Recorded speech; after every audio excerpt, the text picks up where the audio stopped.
I'm Benji, and this is my story. Growing up through my life, I grew up in a household where there was Jesus, but there wasn't Jesus. There was Jesus on special occasions, We prayed over Christmas dinner, we prayed over Thanksgiving, and we thanked God for all that we had because it was Thanksgiving.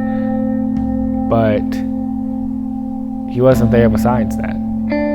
And I decided that maybe that wasn't exactly how I wanted to live. So I got some friends and we all went to church, and I loved it. I liked going to church and just being able to follow something that wasn't just, algebra or English, something that was a higher calling, But my parents decided that if I was going to go to church, I should probably go to church with my family, which, that made sense.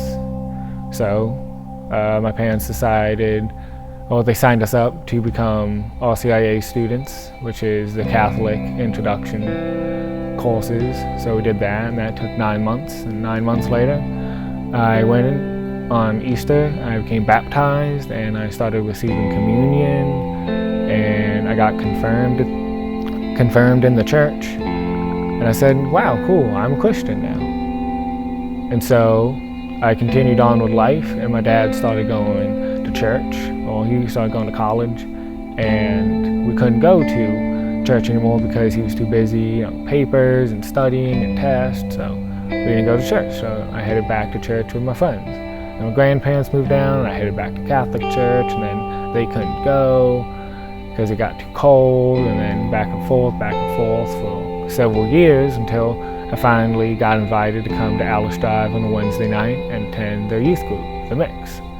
And I thought, wow, this is really cool. People my same age and people that just, they understand you better because, they're in the same boat you are.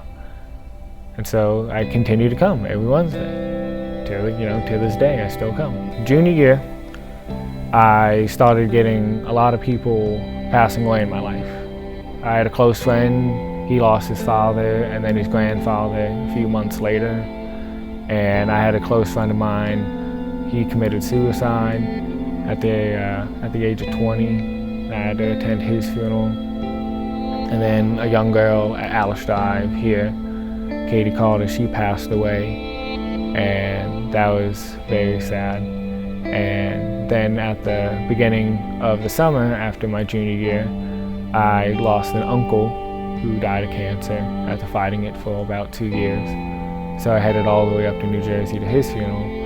And through that all, I decided that something wasn't right, I wasn't doing something right with my church, or I wasn't doing something right with my life because, something's just not quite fitting, And so a few weeks later, I went to Student Life over the summer, which is a Christian summer week program. And, at the end of it, I finally decided and realized that I wasn't a Christian, because I went to church didn't make me a Christian. I can go to church all day long, but it doesn't make me a Christian. Just because I go to the Mix doesn't make me a Christian. It's believing in Jesus that made me a Christian. So I went and nailed it down. I met Jesus and decided that I was going to do life for him instead of just kind of doing it, with him, but not really with him. I would listen to him, and so here we are today, having decided to do life for Jesus. And I apprentice on Sunday mornings at Life Group, so I help lead Sunday schools of the different classes. I often cover them and actually teach them myself. Every Monday I go to a discipleship Bible study, and I plan to disciple new people very soon. I go and I help on Wednesday nights at the same Mix youth group at Alice Drive. I help greet people, play games, get other games done, just make sure people feel like they can come back. And that was another big problem, is that, I never really felt welcome at a church. I just kind of was there. But here at Alice Drive, I've always felt like, I could really stay here and, my life could continue. And recently I went on a fall retreat with Alice Drive called Mancation, and I discovered how I could really be a man of God. Because, I'm almost 18, I have to graduate, life moves on. But I decided that maybe I need to learn a way that I can continue my life so that I'm a man of God, not just a kid of God. So I can continue my life in a way that God could approve of. And so here we are now, having lived the life that I have and seeing all the death that I have. I decided that life's so short that I should go crazy. But I went crazy for God instead of just going normal crazy, So that's my story.